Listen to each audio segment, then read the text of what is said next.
Assalamualaikum warahmatullahi wabarakatuh. Saya bersyukur sekali, alhamdulillah boleh diundang ke sini.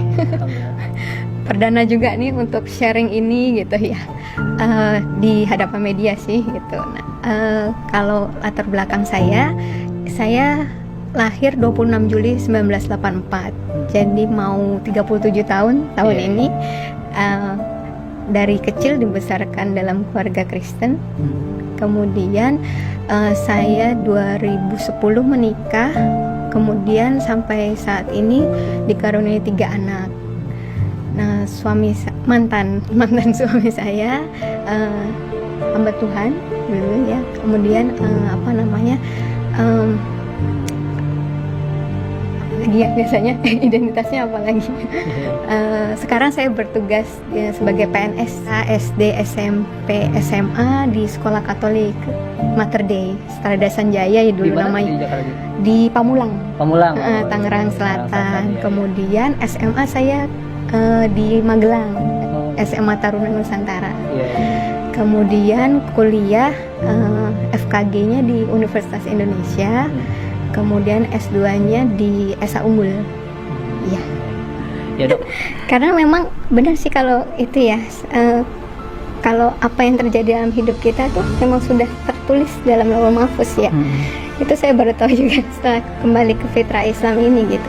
Saya nggak pernah berpikir untuk suatu saat saya akan berubah jadi Islam. Dengan latar belakang keluarga saya seperti itu, kemudian suami juga dari kecil sekolah Katolik ya mayoritas gitu. Kemudian dari suku juga kan nggak mayoritas adalah non Muslim gitu kan. Jadi nggak pernah ada dalam pikiran saya akan sampai saat ini gitu ya. Jadi suatu hari di awal bulan Maret itu, awal pandemi. Iya tahun lalu. Iya, itu kan kita lagi mulai digalakkan untuk pakai masker, sering cuci tangan, terus nggak boleh jabat tangan gitu ya.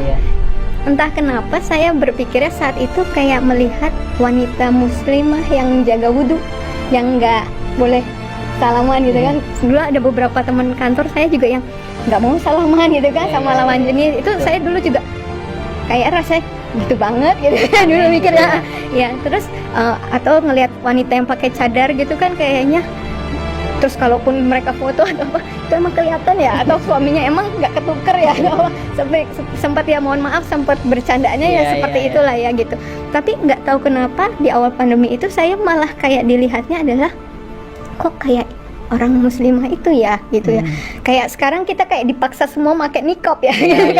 Kayak soalnya gitu ya, sampai berpikir bahwa ini ajaran agamanya kok baik sekali ya. Saya mikir, apalagi saya dengan latar belakang medis kan, saya mikirnya saya lihatnya bukan, saya jadi awalnya itu nggak belajar doktrin ajaran Islamnya gitu. Untuk belajar juga kan takut ya, jadi saya cuman iseng browsing manfaat wudhu gitu, saya manfaat gerakan sholat gitu, kenapa orang pakai niqab kayak gitu-gitu. Saya lihatnya yang sederhana gitu sih gitu. Saya lihat kok secara medis ilmiah bisa dibuktikan, tapi juga ajaran agamanya masuk gitu.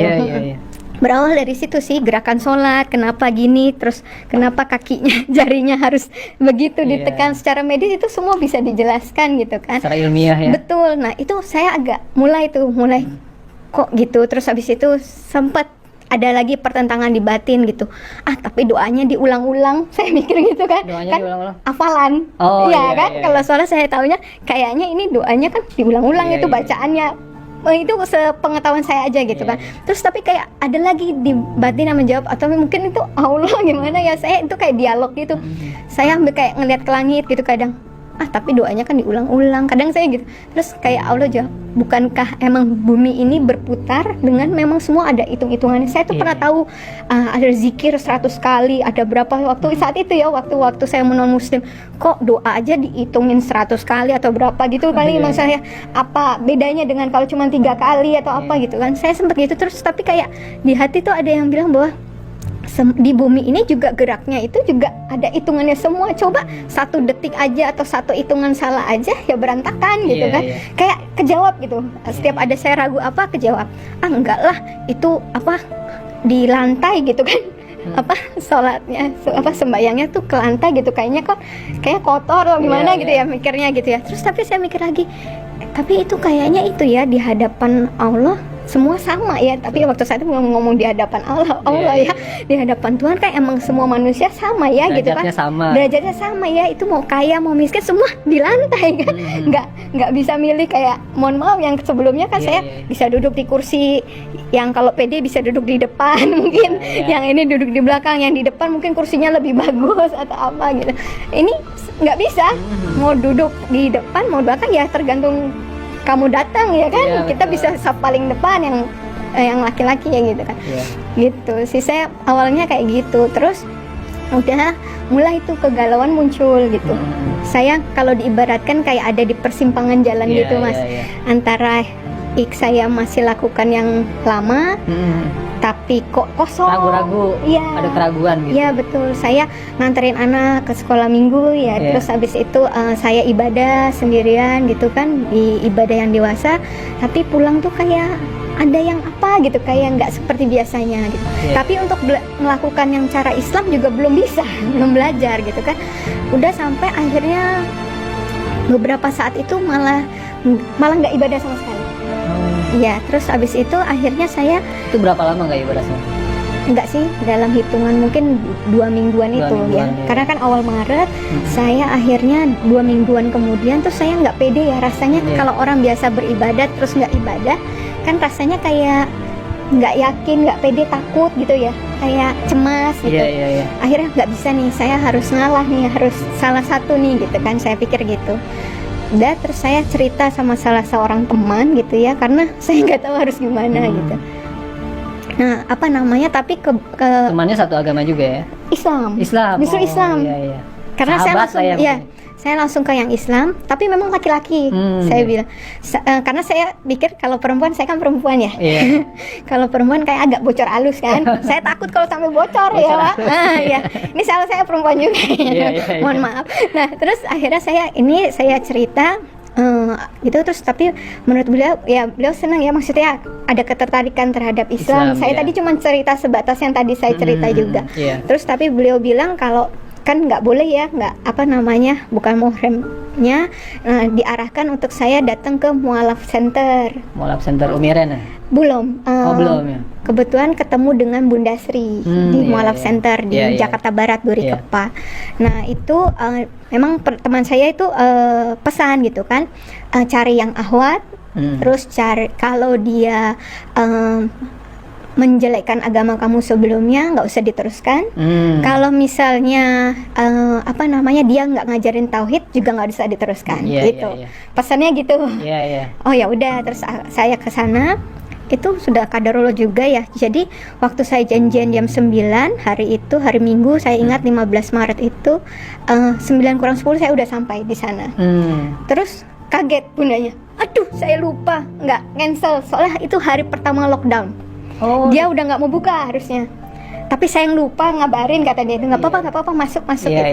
Setelah saya duduk sebentar gini, terus ada juga yang datang lagi, yang lain datang, ditolak semuanya, di reschedule sampai hari ini.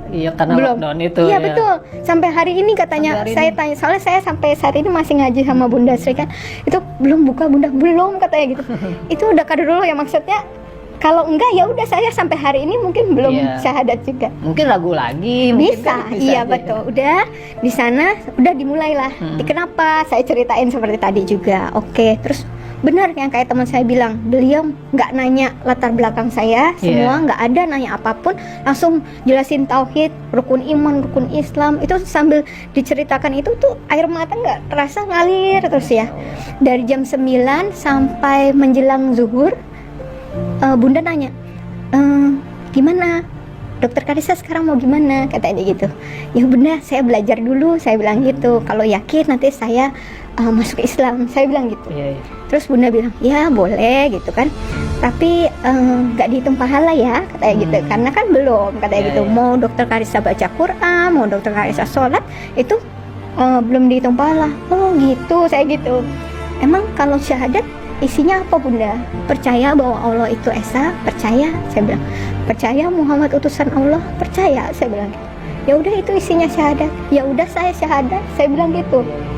nggak ada mikir gimana tuh, nggak ada saat itu. Dan memang Bunda juga kan nggak jelasin Iya. apapun di luar tauhid itu kan. Iya. Udah itu Bunda ngambilkan gamis, kerudung, saya azan zuhur saya di bimbing ucap syahadat. Bunda bilang sih pas terakhir itu, ini informal ya, kalau misalnya Dokter Karissa nanti lebih yakin mau diulang di masjid dengan saksi lebih banyak, silakan, katanya gitu. Tapi nggak tahu kenapa di hati saya ngerasanya ini nggak informal, karena Udah, sudah udah. di hadapan Allah gitu kan. Betul. Saya nggak ada mundur lagi karena ini udah di hadapan Allah, kan nggak mungkin main-main gitu kan gitu. Jadi dengan bekal itu aja Setelah saya masuk itu, Islam. Setelah syahadat ada perubahan Sah syahadat dalam diri nggak gitu? Maksudnya Iya. ngerasa lebih gimana gitu atau belum sih, belum. Belum ya? Jadi itu kan masih biasa bener-bener aja gitu ya? saya cuma bekal tauhid doang itu berarti Iya, kan, iya. Mas. Nah, terus habis itu saya itu zuhur, saya itu nyari mukena karena saya pikir asar saya udah harus sholat. Iya, iya. Iya, saya cerita sama saya kan, dibilang emang udah bisa pakai YouTube, saya bilang gitu. Belajar dari itu. Pakai YouTube itu pun yang anak-anak, Iya, yang supaya pelafalannya pelan-pelan gitu kan. Udah beberapa kali tuh pakai YouTube. Sampai akhirnya hari Rabu itu waktunya saya masuk kantor, udah WFO lagi WFO. Waduh, saya harus cerita ini sama satu temen yang perempuan, karena saya harus jamaah kan, sholat Iya. jamaah. Nggak mungkin saya Tapi pasang pakaian YouTube. belum kerudung ya? Belum kerudung. Belum kerudung. Terus saya bilang harus bilang yang perempuan nih, nggak mungkin saya nyalain YouTube di masjid kan, nggak mungkin kan. Ya udah, akhirnya saya cerita sama salah satu teman di kantor yang kerudungnya panjang. Iya, iya, iya. Saya nggak tahu harus pilih yang mana kan. Terus habis itu saya bilang, Bu, aku hari Minggu kemarin syahadat. Allahu Akbar, Masya Allah, bener-bener. Kaget ya. Kak nangis, dia langsung nangis kan. Kenapa Dokter Ica kan tahu saya gimana, tahu mantan suami Iya. saya bagaimana gitu. Kenapa Dokter Ica? Saya ceritain lah seperti Iya, itu. Masya Allah. Terus, aku ikut senang ya. Tapi Dokter Ica mikir nggak sih? Katanya gitu kan, orang dapat hidayah kan sebelum nikah. Ini kan kamu udah menikah, udah punya 3 anak. Berat lah kalau di Berantakan, udah pasti gitu. berantakan gitu. Masya Allah. Udah tahu rencananya mau gimana? Enggak, Bu, enggak tahu. Aku bilang gitu. Dokter Ica tahu kalau setelah kemarin hari Minggu syahadat Dokter Ica haram sama suami, dibilang gitu. Lebih kaget lagi saya, nggak dibilangin. Oh gitu, Bu, saya gitu. Saya di dalam hati kaget, tapi keluarnya tuh oh gitu, Bu, kayak ya udah gitu. Iya, iya, iya. Mungkin itu sudah jalan Allah. Kalau tadinya Bunda mungkin nanya-nanya suami gimana gini-gini, terus akhirnya nih kamu kalau nanti syahadat jadi haram gini-gini, mungkin saya berpikir lagi Iya, iya. untuk enggak ini gitu. Iya, Ya iya. namanya rumah tangga pasti ada Iya. masalah kan, ada masalah gitu. Cuman selama ini kita bertahan gitu kan, karena ya kita taunya Tuhan benci perceraian di agama apapun ya, Sama itu ya, kan. ajaran. Cuman ketika udah seperti ini dan ini harga yang harus saya bayar istilahnya ya, saya udah mikirnya saat itu udah yang terburuk ya. Saya cuma mau taat aja kan saat itu ya. Oh gitu, Bu, jadi nanti saya udah pisah ya, Bu, tidurnya udah, saya mikir gitu. Udah pisah. Sejak saat itu saya udah ke kamar anak gitu-gitu. Terus habis itu Menghindar lah gitu. iya, menghindar, saya menghindar, belum cerita sama Belum cerita, suami. ya? Iya, sama keluarga belum cerita. Udah saya cerita itu ya udah. Akhirnya saya sholat sama ibu ini beberapa kali, terus sampai akhirnya pas jadwal WFO, ibu itu telepon lagi, Dok Ica gimana sholatnya, kan nggak ada dia. Tenang, Bu, aku ke masjid, aku bilang gitu. Nggak lama masjid juga lockdown. Iya, iya, kemarin pokoknya awal-awal Maret itu Iya. hampir semua tempat Iya. umum itu termasuk masjid. Betul, Iya. tapi itu Allah baik juga. Jadi kalau saya lihat itu memang seolah-olah ya kayak pandemi kan buruk gitu ya. Iya. Tapi bagi saya pribadi itu berkahnya banyak banget. Jadi waktu masjid itu lockdown, mau nggak mau saya kan harus tetap sholat. Iya. Mau nggak mau saya harus hafalin bacaan sholat. Mungkin kalau nggak masjidnya lockdown, saya hari ini masih selalu jamaah kali ya sholatnya gitu ya. Iya. Karena nggak ngafalin bacaan. Iya, iya. Gitu. Terus ya udah, jadinya mau nggak mau isya terakhir saya sholat jamaah, saya ngafalin sampai supaya subuh saya udah bisa sholat sendiri tanpa YouTube, tanpa jamaah gitu kan. Itu hafal gitu. Iya, Malam ada. ngafalin dalam semalaman. Karena kan mau nggak mau harus. Iya. Kalau enggak saya nggak sholat. Itu kan bacaannya banyak. Banyak. Banyak. Itu diulang berkali-kali, Iya, iya. ditulis lah Masya segala Allah, macam iya. cara untuk supaya subuh saya udah bisa sholat gitu kan. Dimudahkan sama Allah lah. Ya, itu terasa banget Masya sih Allah. Mas. Udah kayak gitu. Terus udah, nah nggak ada yang tahu di kantor selain ibu ini. Baru sekitar sebulan kemudian itu mulai ke gap tuh. Saya tiap azan kok hilang di kantor kan. Setiap azan sama ibu itu berdua hilang gitu kan. Iya. Kan biasanya kalau ibu-ibu sholatnya di musola kantor aja, nggak ke masjid. Ini kan kami ke masjid gitu kan. Gitu. Terus udah mulai sebulan ketahuan sama bapak-bapak teman kantor yang laki-laki kan, karena yang ke masjid laki-laki. Iya. Terus cerita dia ke teman saya yang lain, gua ngelihat dokter Karissa ke masjid, yang bener nggak mungkin gini gitu. Terus abis itu coba kapan-kapan foto katanya gitu. Bener Pokoknya lah, rame lah ya di kantor, rame, dibahas, heboh di berbicara. foto. Iya, sampai akhirnya teman saya tiba-tiba sore-sore mau pulang kantor, pada datang nyelamatin saya. Selamat ya. Selamat apa? Saya mikir kayak ulang tahun enggak apa Iya, enggak. iya. Selamat ya gitu. Kita udah sore gini gitu, Pak. Bayangan saya itu bukan apa-apa ya. Saya bukannya nggak mau cerita sama teman kantor, nggak mau cerita sama keluarga. Cuma saat itu kan saya pengetahuannya minim banget. Kalau saya langsung ngomong gimana-gimana, terus ditanya-tanya, terus saya malah jadinya jatuhnya jelekin Islam nanti kalau saya salah jelasin atau apa gitu. Saya takutnya salah itu aja. Pokoknya belajar aja dulu. Saya gitu pikirnya ya. mau belajar lagi gitu, lebih lagi belajar lagi baru mungkin pada tahu. Tapi itu udah Allah yang rancangkan semuanya dengan sempurna, dengan rapi banget. Jadi teman saya tahu dulu, Pak. Nah, terus mulai mereka, jadi bukan kan saya di keluarga anggapnya dikirain karena saya lingkungan PNS mayoritas muslim itu yang mempengaruhi saya jadi Iya, muslim. iya, dikirain Padahal itu. dalam pergaulan kami kan nggak ada bahas agama sama Betul. sekali. Profesional Nggak gitu, ada, kerjaan iya gitu betul. Nah kemudian saya suka lari, komunitas lari juga kan, ya udah selesai lari udah nggak ada Iya. bahas tentang agama juga gitu. Nah jadi baru setelah itu mereka tahu, baru mereka kirim link, kirim buku, kirim apa Supaya gitu kita kan. belajar gitu ya. Betul. Setelah itu memang baru. Nah kemudian ada salah satu guru ngaji yang betulin bacaan gitu-gitu bilang, kapan dok harus ngomong sama suami terutama ya, karena dan keluarga terdekat, orang tua dok ngomong, ya ntar ya bu, udah masuk Ramadan. Iya. Itu kalau diceritain ini langsung nggak apa-apa kronologisnya Iya, ya, nggak apa-apa, saya biarin nggak ini Iya, ya. iya, nggak Padahal apa-apa. ditanya Lanjut, cuma lanjut, dapat ya. hidayahnya, tapi lah jadi lanjut. Nggak apa-apa, nggak apa-apa. Nah, jadi itu kan mau masuk Ramadan.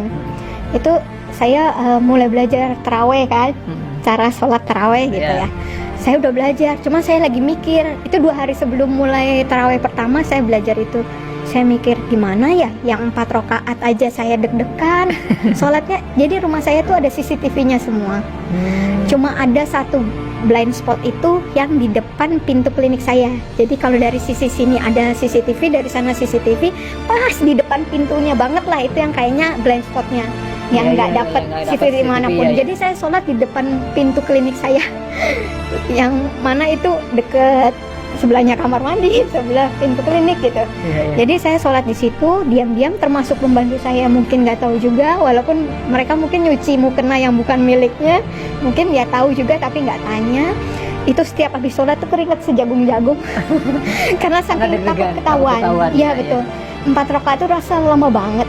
Saya nggak kebayang 11 rakaat Apalagi pas taraweh. taraweh gimana. Udah, tapi ya saya nggak tahu, saya jalanin aja, terus saya belajar aja. Pas harinya harus taraweh itu, pulang kantor, tiba-tiba saya masuk rumah kosong. Jadi anak-anak, suami, pembantu itu ternyata lagi diajak pergi ke rumah mertua. Terus habis itu saya selesai taraweh, selesai rakaat terakhir, pintu pagar dibuka. Jadi istilahnya mereka baru pulang lagi, jadi saya bisa taraweh dengan lancar gitu. Ya, Itu banyak kemudian Allah kasih. Setiap habis selesai sholat yang wajib itu saya gini, alhamdulillah ya Allah bisa sholat, kasih kemudahan ya Allah untuk bisa sholat yang selanjutnya. Itu terus kayak gitu. Itu saya inget banget prosesnya saat masih belum ketahuan. Ya, sampai lebaran apa? Sampai waktu Ramadan itu saya alhamdulillah kan belum bisa bahasa Arab. Jadi saya baca Puasa terjemahan. juga, Dok? Udah mulai puasa? Kalau puasa saya di dulu non muslim kan memang udah sering puasa iya, juga. Iya, udah inilah ya. udah terbiasa Ya, juga ya.